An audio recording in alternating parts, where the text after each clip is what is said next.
Hey everyone!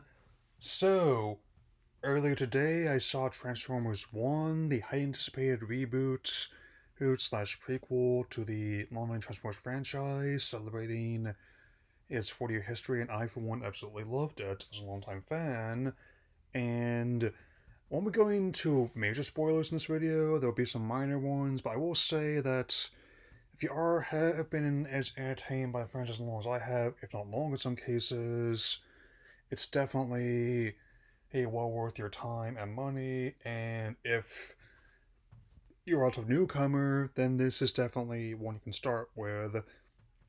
And even if not everyone's in Toy Story 4, I'll acknowledge that, much like on that film, which I enjoyed, director Josh Cooley has managed to convey a portrait of these characters and stories unique and compelling. So, let's begin. The movie acts as an origin story, sort of a reimagining of the franchise, which shows before they became Optimus Prime Megatron, featuring Orion Pax, voiced by Chris Hemsworth, and D16, voiced by Brian Tyree Henry.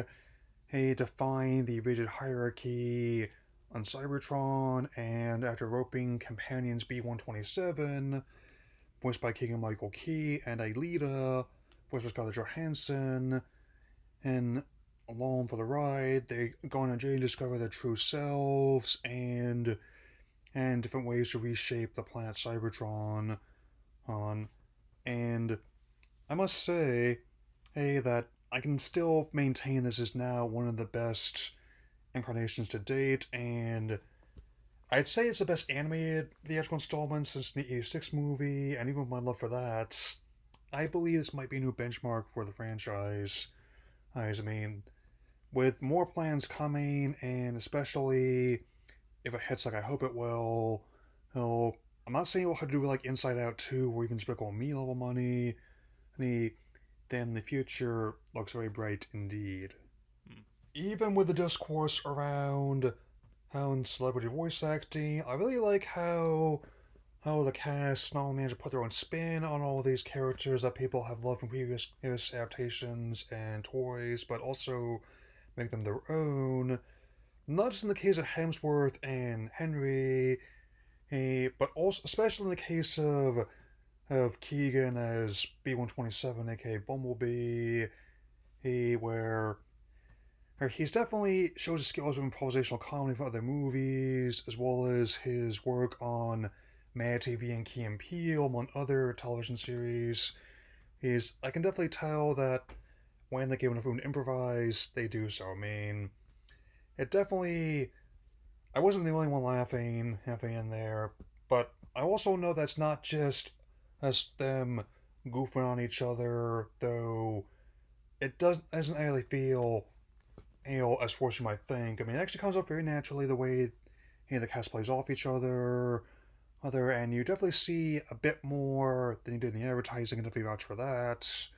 When I see your situations on screen, it's treated as such, especially when they handle the Cybertronian War itself, the way that that non-transformer robots are treated as second-class citizens, and even though oh being laborers is actually pretty vital to both the planet and its interests in ways in one.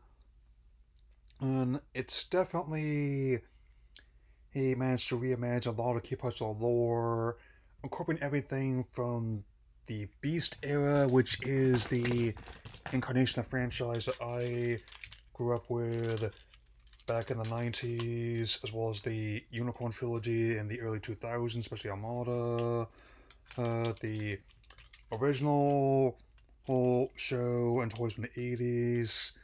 Yeah, even some of the more device elements from the Michael Bay live action films are remixed here, and again, his company, Bayhem Films, ex producer, her, like, he just gave them $75 million or so, roughly half what the '07 film cost, and said, go nuts. And let me just say, they did not disappoint. Let's just say the train scene where they have to hold on as the tracks and the landscape transform around them.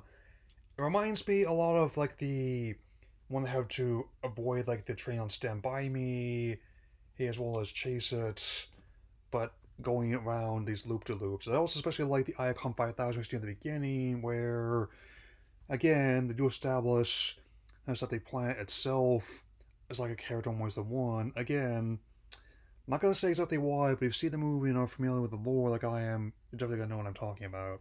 The movie was a co-production between Paramount as well as Industrial Light and Magic, who previously worked together on 2011's Rango, a film which I've spoken very highly of in the past, and also had a lot of visual creativity. Yeah, I mean, I know that ILM is mainly known for their work in visual effects, with have many major franchises, including Star Wars, Indiana Jones, and Jurassic Park benefiting from their work.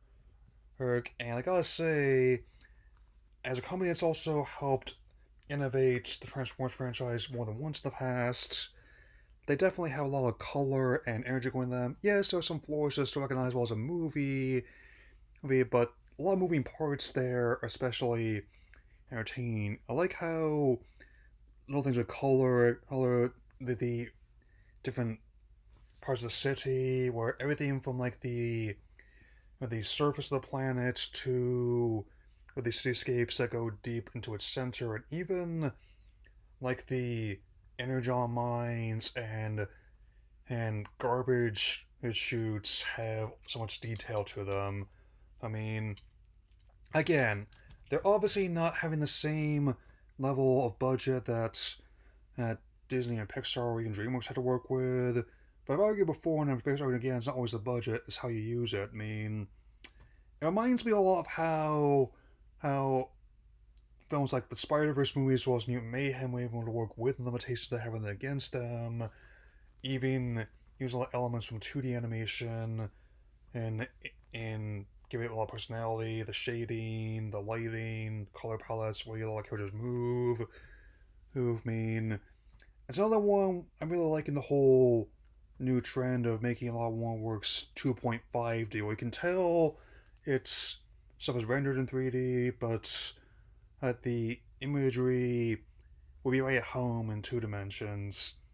And so I'm definitely glad I got a chance to see it, and that my theater had long since upgraded their picture and sound setup. I mean, especially when it gets down to like the final battle, at all where it's not, even though it's expected, it's still quite compelling to see the experience change. The characters help them always the one transform, and while Optimus ultimately becomes the best version of himself through his journey, he Megatron ends up being disillusioned or corrupted through that same experience. I mean, it also definitely is a solid but effective method of conflict for real life. I mean, do you want to lead through revenge and tyranny, or through freedom and optimism? As if to say, choice is yours. I mean, I've been at this long enough to know I can definitely kind of get a sense of what will happen sometimes when I sit down to watch something, but I also can often be entertained to see how it happens. It can be just as entertaining, like how I sometimes use like the Scooby Doo analogy as well, where it's you know that they're gonna catch them and solve the mystery, but seeing how it unfolds is always the interesting part, and why that franchise has endured throughout the years as well. Likewise, I can also easily use like the Star Wars analogy here that if Optimus is like our Obi-Wan, then Megatron's very much like our Darth Vader analog, where much like Anakin, he was once a good individual, but was through personal tragedy and through factors around him was corrupted into an evil tyrant and machine, and albeit with a cool looking helmet as well, and weapon that's as iconic as a character is. I'm still processing James Earl Jones' passing as well, but still, guys. and it's definitely. And yes, I will acknowledge the monetization as well. I am definitely already after her or some of the figurines. Like, this is my first studio series. The next one will likely be of Orion, aka Optimus, because that one just shipped, I believe, the same time this movie came out. And but that's the whole thing that the whole fans have been going to do. They're not just selling you on just a a figurine. They're selling you on a character who just happens to be cast as one. Like how, which is definitely a hallmark of the franchise since the beginning, where even if some incarnations are better than others, they're not just selling you on a piece of merchandise, they're selling you on a character and the entire world they inhabit. I mean, which definitely, hey, I believe, has also helped the franchise endure over over 40 years, and if all goes well, could very well help it endure over 40 more. Or since I can definitely say this is now going to be on the list of my favorites for feature length and Transformers films, alongside Bumblebee, Rise of the Beast, and the 1986 film. I need more time to determine how I'm going to rank them.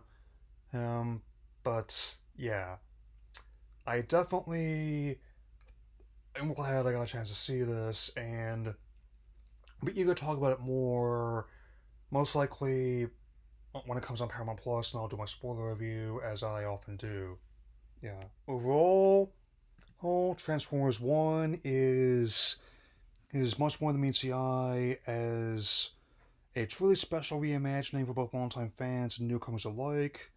It's only set a new benchmark for the franchise, taking the material beyond good, beyond evil, and beyond your wildest imagination, if you'll pardon the parlance. My final rating is 4 out of 4, 5 out of 5, and I'm also gonna say that don't be alarmed if you don't see any videos after this right away.